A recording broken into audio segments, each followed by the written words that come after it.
Hello everyone.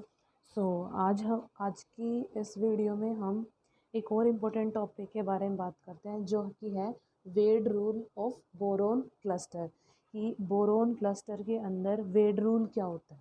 ठीक है, तो जैसा हमने इसके अंदर इसके नाम से पता चल रहा है कि हम किसके अंदर पढ़ेंगे, बोरोन क्लस्टर के अंदर पढ़ेंगे। तो यहाँ पे जो नाम यूज़ हो रहा है बोरोन, ठीक है ना, ये बोरोन क्या होता है जनरली पहले इसके बारे में हम जानेंगे, तभी हम आगे प्रोसीड कर पाएंगे। तो हमें पता है कि जो बोरोन होता है, बोरोन जो होता है वो जनरली क्या पाया जाता है, बोरोन इलेक्ट्रॉन डेफिशिएंट होता है। इलेक्ट्रॉन डेफिशिएंट होता है बोरोन। तो ये क्या करेगा, ये क्लस्टर बनाएगा किसके साथ, एक दूसरे बोरोन के साथ। तभी तो बोरोन क्लस्टर बनाने की ज़रूरत क्या पड़ी, बोरोन क्लस्टर बनाने की ज़रूरत इसलिए पड़ी क्योंकि जो यहाँ पे बोरोन होता है वो इलेक्ट्रॉन डेफिशिएंट होता है।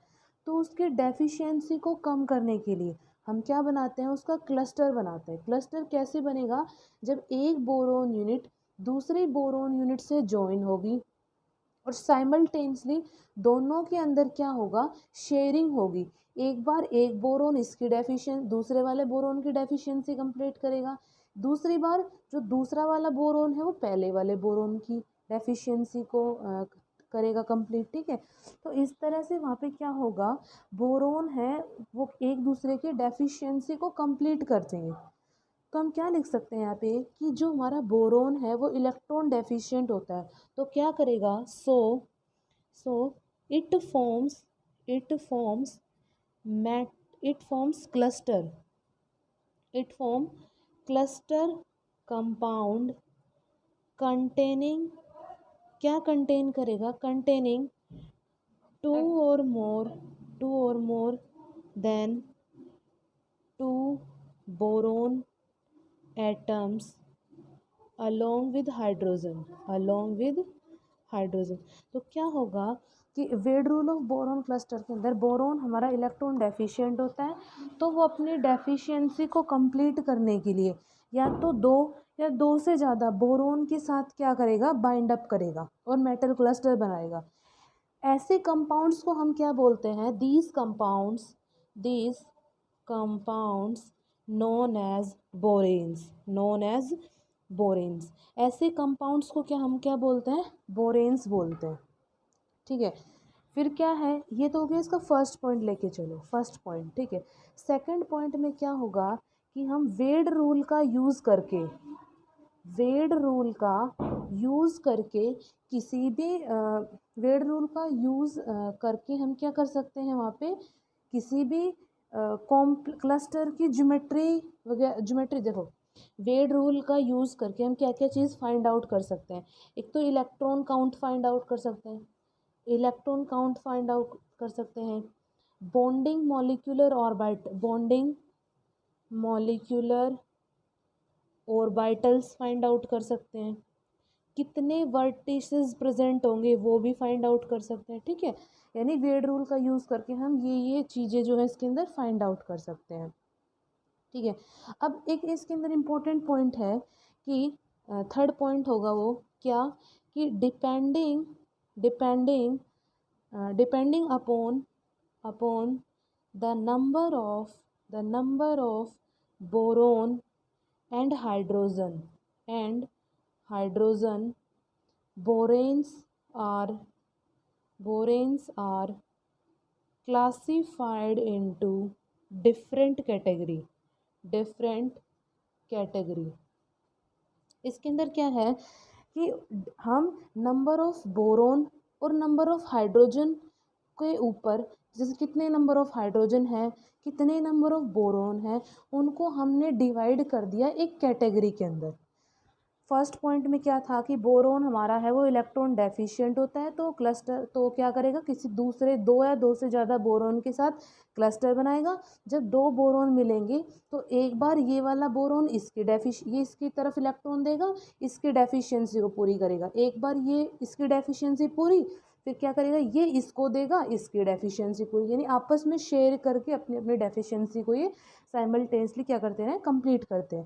सेकंड पॉइंट में पढ़ा कि वेड रूल का यूज़ करके हम इलेक्ट्रॉन काउंट निकाल सकते हैं, बॉन्डिंग मॉलिक्यूलर ऑर्बिटल्स निकाल सकते हैं, और कितने वर्टिसेस होंगे ये निकाल सकते हैं। थर्ड पॉइंट के अंदर हमने क्या पढ़ा कि ये डिपेंड करता है कि कितने हमारे पास नंबर ऑफ बोरोन प्रेजेंट है, कितने हमारे पास नंबर ऑफ हाइड्रोजन प्रेजेंट है, इनके बेस के ऊपर हमने अलग अलग क्लासीफाई कर दिया बोरेन्स को, कितने नंबर ऑफ हाइड्रोजन है, कितने नंबर ऑफ उसके अंदर बोरोन है, उनके बेसिस पे जो बोरेन्स हैं हमने उनको अलग अलग क्लासीफाई कर दिया। अब वो क्लासिफिकेशन कैसे होगा, अब वो देखो, जैसे यहाँ पे मेरे पास n नंबर ऑफ क्या हो, बोरोन हो, और हाइड्रोजन हो n+2, ठीक है, या फिर BnHn+4, BnHn+6, BnHn+8, BnHn+10, हमने इन स्टेप में इनको क्लासीफाई कर दिया, ठीक है। तो हम ऐसे मतलब इतने नंबर ऑफ बोरोन और इतने नंबर ऑफ इसके अंदर हाइड्रोजन है, उनको इसमें क्लासीफाई कर दिया। अगर हमारा BnN+2 है, तो वहाँ पे जो हमारा क्लस्टर बनेगा, उस क्लस्टर को जो हम नाम देंगे वो नाम क्या होगा, वो नाम होगा क्लोजो, ठीक है, क्लोजो। जब हमारा जिसके अंदर BnHn+2 के अंदर हमारा जो क्लस्टर बनेगा, यहाँ पे क्लस्टर, जो क्लस्टर बनेगा वो क्या होगा, क्लोजो। n+4 वाले में जो बनेगा वो बनेगा नीडो, ठीक है, नीडो, ठीक है। n+6 वाले के अंदर जो बनेगा वो बनेगा अरेक्नो, ठीक है। n+8 वाले में जो बनेगा वो होगा हाइपो, और n+10 वाले में जो बनेगा वो बनेगा क्लैडो। तो ये आपको याद करने पड़ेंगे कि अगर हमारे पास नंबर ऑफ बोरेन और हाइड्रोजन के बेस के ऊपर हम बोरेन्स को किस तरह से क्लासीफाई कर सकते हैं, ठीक है। तो अगर n+2 क्लोजो, n+4 Nido, n+6 अरेक्नो, n+8 hypo, n+10 क्लैडो, ठीक है। अगर हमारे पास यहाँ पे जो हेट्रो एटम प्रेजेंट हो, अगर हमारे पास कोई भी हेट्रो एटम प्रेजेंट हो बोरेन के अंदर, तो उसको हम क्या बोलेंगे, हेट्रोबोरेन। अगर हमारे पास कोई भी हेट्रो एटम प्रेजेंट हो, ठीक है, हेट्रो एटम प्रेजेंट हो किसी भी बोरेन के अंदर, मैं यहाँ पे मेंशन कर देती हूँ, अगर इफ़ कोई भी हेट्रो एटम प्रेजेंट हो, hetero atom present in borane, अगर उस किसी भी बोरेन के अंदर कोई हेट्रो एटम प्रेजेंट है तो उसका नाम क्या बनेगा, उसका नाम बन जाएगा हेट्रोबोरेन, उसका नाम बन जाएगा हेट्रोबोरेन। इसी तरह से जैसे देखो, अब यहाँ पे एक चीज़ हम और देखते हैं, इसके अंदर हमारे पास यहाँ पे एक कार्बन है, कार्बन के वैलेंस सेल में कितने इलेक्ट्रॉन होते हैं, 4 इलेक्ट्रॉन होते हैं कार्बन की वैलेंस सेल में। इसको मैं BH लिख सकती हूँ, BH लिख सकती हूँ, क्यों लिख सकती हूँ, कार्बन 4 इलेक्ट्रॉन होते हैं इसके पास, बोरोन के पास कितने इलेक्ट्रॉन होते हैं, 3 इलेक्ट्रॉन, हाइड्रोजन के पास 1 इलेक्ट्रॉन, टोटल कितना हो गया, ये भी तो 4 इलेक्ट्रॉन हो गए, तो मैं C को BH लिख सकती हूँ। सिमिलर सिलिकॉन भी क्या होता है, 4 इलेक्ट्रॉन और डोनर होता है, 4 इलेक्ट्रॉन होते हैं इसके अंदर, इसको भी मैं BH लिख सकती हूँ क्योंकि ये भी 4 इलेक्ट्रॉन है, ठीक है। जैसे नाइट्रोजन है, नाइट्रोजन के अंदर कितने होते हैं, 5 इलेक्ट्रॉन होते हैं, तो मैं नाइट्रोजन को क्या लिख सकती हूँ, BH2 लिख सकती हूँ। क्यों लिख सकती हूँ, बोरोन के 3 और 2 हाइड्रोजन है तो 2 हाइड्रोजन के, ये भी 5 इलेक्ट्रॉन हो गया। इसी तरह फॉस्फोरस भी कितना होता है, 5 इलेक्ट्रॉन, तो इसको भी मैं BH2 लिख सकती हूँ, ठीक है। तो अब इसके अंदर देखो, हम एक एग्जाम्पल लेते हैं, अब मेरे को बताना कि इनमें से कौन सा फॉलो करेगा, मतलब कौन सा क्लस्टर बनेगा। मैंने आपको एक यहाँ पे एग्जाम्पल दिया, क्वेश्चन नंबर फर्स्ट है हमारे इसके अंदर, जैसे C2B10H12, ये ना मैं आपको ये जो वेड रूल है, इस वेड रूल को पढ़ाने से पहले इसकी जनरल बातें बता रही हूँ जो हम यूज़ करेंगे वेड रूल के अंदर। तो जब भी एग्ज़ाम के अंदर क्वेश्चन आएगा कि वेड रूल बताओ बोरोन क्लस्टर के लिए, तो पहले हम इनके बारे में बताएंगे, ठीक है, इन सब के बारे में बताएंगे। अब देखो यहाँ पे C2 है, कार्बन 2 है, तो मैंने बताया था हम कार्बन को क्या लिख सकते हैं, BH लिख सकते हैं। तो मैं इस कार्बन को BH लिखूँ तो मैं इसको BH का ट्वाइस B10 H12 लिख सकती हूँ, ठीक है। इसको मैं ओपन करूँ तो B2 H2 B10 H12 हो गया। अब ये B2 B10 दोनों क्या हो जाएंगे, B12 और H14। ये हमारे पास मतलब जो C2 B10 H12 है ना, जनरली वो कहाँ से आया है, वो यहाँ से जनरेट हुआ था B12 H14 से, ठीक है। अब B12 H14 को देखो हम कैसे लिखेंगे, B12 as it is hydrogen, hydrogen में क्या करेंगे, जितने 12 यहाँ पे है ना, ये 12 एज इट इज़ रख दो। होने कितने चाहिए थे यहाँ पे 14, तो कितने और ऐड करूँ कि 14 हो जाए, 2 और ऐड कर दूँ, ठीक है, 2 और ऐड कर दूँ। ये कैसी फॉर्म बन गई हमारे पास, ये वाली BN हो गया, हाइड्रोजन N+2, तो N+2 ये कौन सी फॉर्म बन गई यहाँ पे देखो, BnHN+2 क्लोजो। तो यहाँ पे क्या है, BnHN+2 ये क्या बन गई, क्लोजो, क्लोजो फॉर्म बन गई यहाँ पे, ठीक है। जैसे मैंने एक एग्जांपल और लेती हूँ मैं, ये तो हो गया नॉर्मल एग्जांपल। अगर मान लो किसी के ऊपर चार्ज प्रेजेंट हो, अगर कोई भी बोरेन है, उस बोरेन के ऊपर अगर कोई चार्ज प्रेजेंट हो, अगर कोई चार्ज प्रेजेंट हो, तो उस केस के अंदर हम कैसे उसके अंदर फाइंड आउट करेंगे। तो देखो जैसे मैंने एक बोरेन ले लिया D5H6 3 नेगेटिव, ठीक है। तो यहाँ से देखो बोरोन है 5, हाइड्रोजन है 6, ठीक है, बोरोन है 5, हाइड्रोजन है 6, और जो 3 नेगेटिव का मतलब हो ना, इसका मतलब ये लेके चलो कि इसके अंदर 3 क्या और प्रेजेंट है, 3 हाइड्रोजन और प्रेजेंट है। यहाँ पे H3 लेके चलेंगे, अगर यहाँ पे 2 माइनस होता ना ऊपर, तो हम H2 लेके चलते, अगर माइनस होता तो H लेके चलते। अब यहाँ पे 3 माइनस है तो हमने यहाँ पे H3 ले लिया। फॉर्मूला क्या बना, B5H9, H9 यानी ये जो है ये कहीं इससे मिलके बना हुआ है, ठीक है। अब देखो इसको मैं क्या लिख सकती हूँ, B5 हाइड्रोजन 5 तो ये रहे, 9 को कंप्लीट करने के लिए कितने और चाहिए, 4 और ऐड कर दूँ इसके अंदर। जो यहाँ पे बोरोन का नंबर है वो बोरोन का नंबर एज इट इज़ रखा है यहाँ पे, और इसके अंदर कितने 9 बनाने के लिए कितने और चाहिए थे, 4 चाहिए थे। तो ये कैसे टाइप बन गई, ये टाइप बन गई BnHN+4 वाली टाइप बन गई। और BnHN+4 मैंने क्या बताया था, ये बताया था नीडो, नीडो होगा। देखो BnHN+4 कौन सी फॉर्म बनती है, नीडो फॉर्म बनती है, ठीक है। इस तरह से हम इसको फाइंड आउट कर सकते हैं, ठीक है। यहाँ पे मैं आप लोगों के लिए असाइनमेंट के तौर पे डालती हूँ। वो क्वेश्चन क्या है आपके लिए, वो है B12 H12 और 3 नेगेटिव। ये आप लोगों के लिए एज एन असाइनमेंट है, B12 H12 और ऊपर है 2 माइनस। इसका आंसर भी मैं बता देती हूँ, इसका आंसर आएगा क्लोजो, क्लोजो, ठीक है। तो ये आप फाइंड आउट करके देखो, अगर आपका नहीं हुआ हो तो मेरे को कमेंट बॉक्स में बताना, ठीक है। आगे चलते हैं, आगे चलते हैं। अब आता है यहाँ पे क्या, फ्रेमवर्क इलेक्ट्रॉन के बारे में, कि कैसे हम किसी भी कॉम्प्लेक्स के अंदर फ्रेमवर्क इलेक्ट्रॉन निकालेंगे। सबसे पहले चीज़ तो क्या है कि फ्रेमवर्क इलेक्ट्रॉन पेयर निकालने के लिए फ्रेमवर्क इलेक्ट्रॉन पेयर निकालने के लिए हम क्या करेंगे, फ्रेमवर्क इलेक्ट्रॉन डिवाइड बाई 2, ठीक है, ये करेंगे। उसके बाद हम इसके अंदर वर्टिसेस भी फाइंड आउट करते हैं।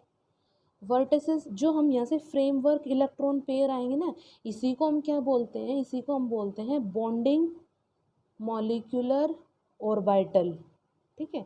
वर्टिसेस इसको हम N से भी रिप्रेजेंट कर सकते हैं, N से भी, ठीक है। वर्टिसेस कैसे निकलेंगे, वर्टिसेस n-1, n यानी जितने बॉन्डिंग मॉलिक्यूलर ऑर्बिटल है उनमें से 1 माइनस करेंगे तो वो हमें किसकी वैल्यू देगा, वर्टिसेस की वैल्यू देगा। ठीक है, अब हम इनको एग्जाम्पल के थ्रू समझते हैं। ठीक है, जैसे मैंने यहाँ पे एक एग्जाम्पल लिया, वो क्या है, C2B10H12। इसके अंदर मेरे को बताने हैं tell bonding molecular orbital, bonding molecular orbital और वर्टिसेस। ठीक है, ये बताने हैं मेरे को। तो कैसे हम 1 बाय 1 चलेंगे, जो जो स्टेप हमने पीछे सीखे थे एज इट इज़ चलेंगे।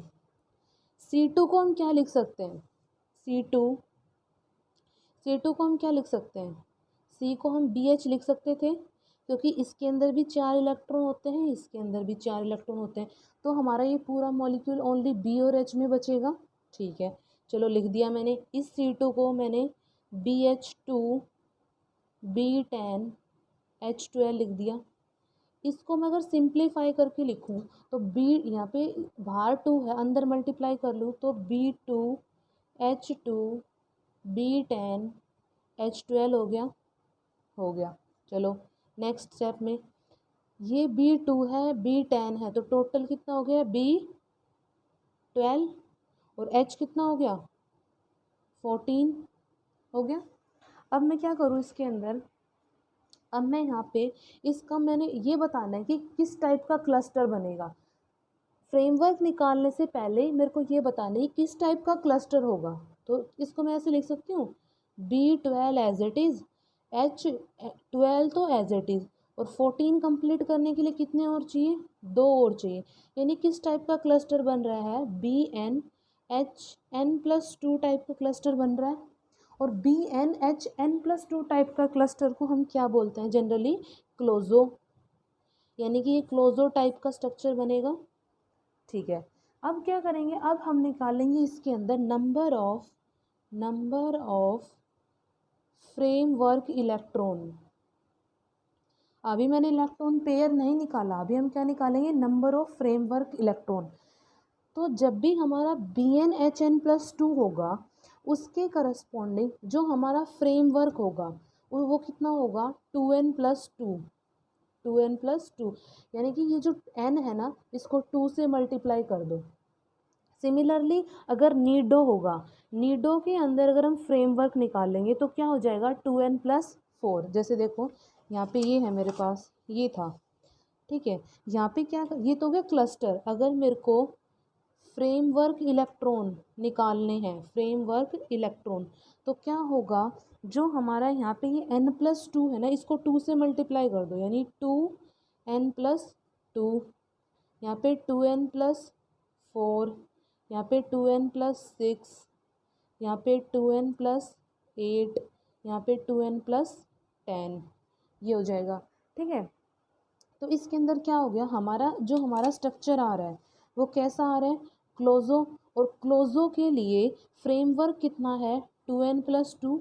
तो हमने यहाँ पे फ्रेमवर्क इलेक्ट्रॉन का जो फॉर्मूला हो गया वो हो गया 2n+2।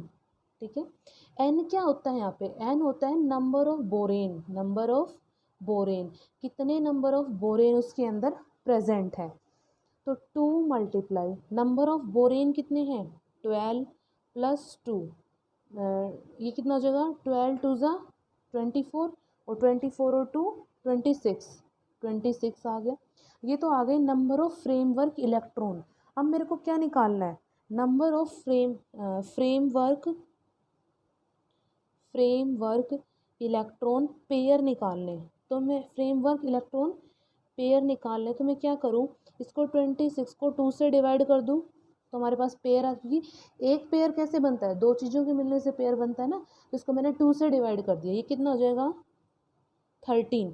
यानी इसके अंदर जो बॉन्डिंग मॉलिक्यूलर ऑर्बिटल्स हैं, बॉन्डिंग मॉलिक्यूलर ऑर्बिटल्स जो हैं वो तो कितने हैं, 13। ठीक है, वर्टिसेस कितने होंगे इसके अंदर, वर्टिसेस के लिए मैंने देखो यहाँ पे फॉर्मूला बताया है n-1। तो बॉन्डिंग मॉलिक्यूलर ऑर्बिटल को ही हम n लिखते हैं, यानी 13 माइनस 1 इज इक्वल टू 12। तो यहाँ पे n वर्टिसेस कितने होंगे, 12 होंगे।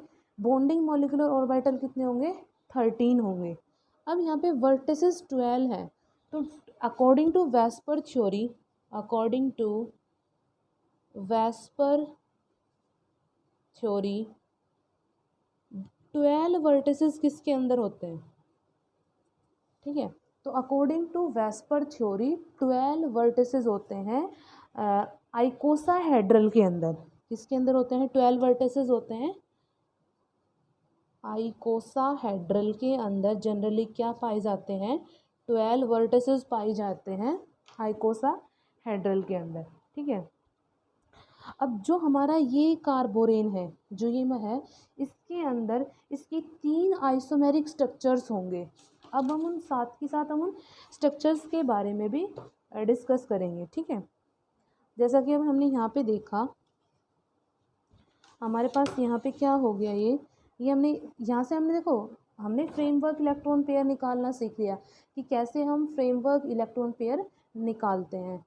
उसके बाद जैसे 12 वर्टिसेस थे, तो हमने देखा कि भाई 12 वर्टिसेस जो हैं वो किसके अंदर हैं होते हैं, अकॉर्डिंग टू वेस्पर थ्योरी जो आइकोसाहेड्रल होता है उसके अंदर क्या होते हैं, 12 वर्टिसेस पाए जाते हैं।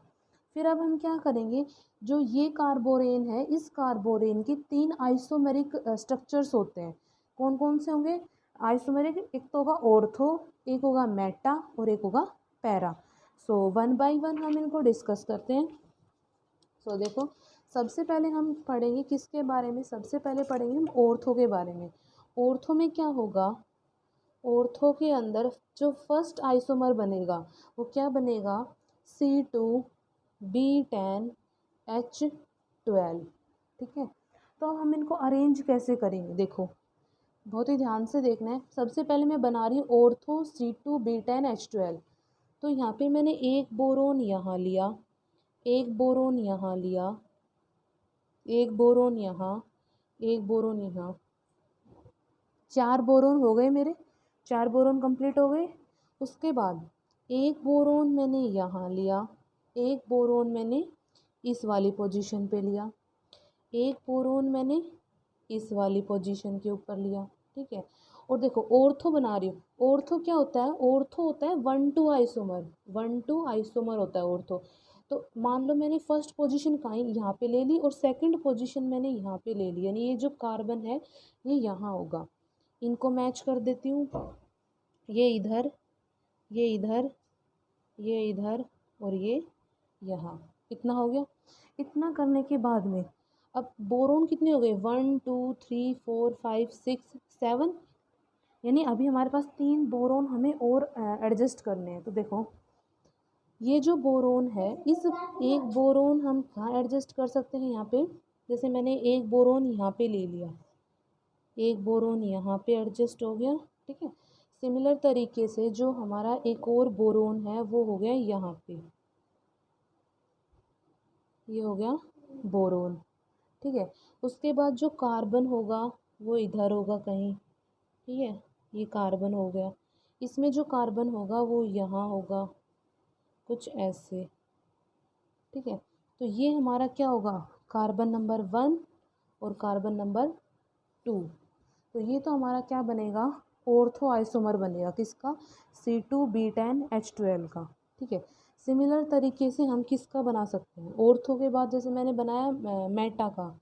मेटा क्या होता है, मेटा होता है 1,7 आइसोमर होगा, 1,7 पोजीशन पे इसके आइसोमर बनेगा, ठीक है। तो जैसे कैसे बनेगा इसका देख लेते हैं हम, बी बोरोन और बोरोन, ये हो गया। सिमिलर जैसे ऊपर बना था ना, as it is boron boron. 7th position कहाँ आएगी अब वो देखना है, यहाँ बोरोन, यहाँ पे कार्बन, ये ऐसे बन गया।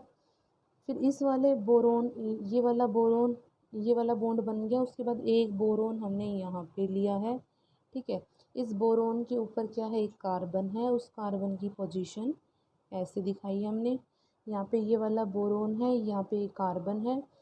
तो एक जो बोरोन, तो यहाँ वाला जो बोरोन होगा एक तो बनेगा ये वाला, ठीक है। और यहाँ पे क्या होगा, कार्बन अटैच होगा कार्बन से ये वाला, तो यहाँ पे जो मेटा पे जो कार्बन बना वो कौन सा बना, फर्स्ट कार्बन तो यहाँ बनेगा और सेवन्थ कार्बन यहाँ बनेगा।